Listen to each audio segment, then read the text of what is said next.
Jadi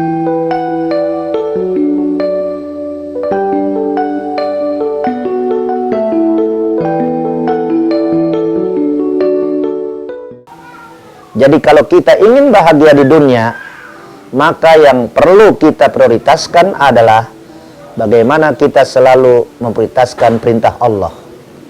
Bukankah kita setiap saat pada saat sholat kita membaca kalimat iyyaka na'budu wa iyyaka nasta'in. Kepadamu ya Allah kami menyembah, dan kepadamu pula ya Allah kami mohon pertolongan. Ketika kita na'budu kita sudah baik, ketika ibadah kita sudah baik, maka akan muncul pertolongan Allah. Bagaimana mungkin muncul pertolongan Allah manakala ibadah kita kadang-kadang kita melalaikan kepentingan Allah daripada kepentingan duniawi? Bagaimana mungkin hidup kita akan bisa mendapatkan keberkahan sementara terkadang kita lebih mengedepankan urusan duniawi ketimbang urusan ukhrawi? Pemirsa yang berbahagia, itulah salah satu kunci untuk mencapai hidup bahagia. Jangan suka kita melalaikan perintah-perintah Allah dan lebih mengedepankan urusan dunia. Yang kedua, di dalam kitab tersebut dikatakan alla yu'zi ahadan min khalqillahi ta'ala li ajlil kasab. Di dalam kitab tersebut dikatakan ketika kita berusaha, janganlah suka kita mencela ataupun menghina ataupun meremehkan orang lain.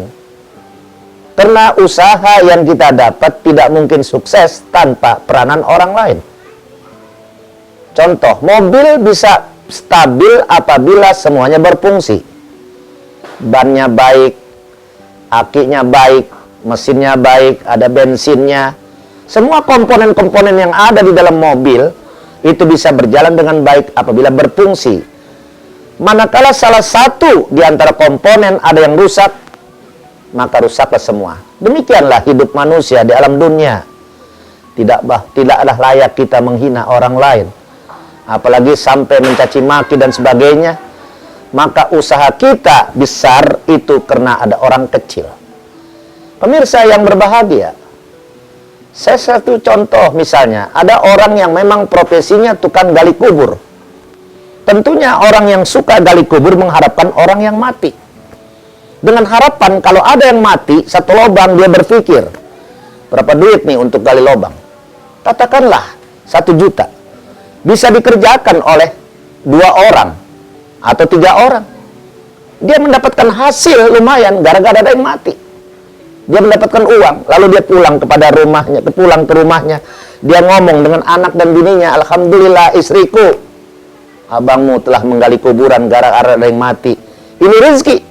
Coba andai kata nggak ada yang mati, mungkin abangmu tidak dapat rezeki. Doain ya, mudah-mudahan besok ada yang mati lagi. Coba saudara-saudara, inilah kehidupan manusia. Contoh, orang yang kerjanya tukang gali sumur. Ketika dia kering, dia banjir, job.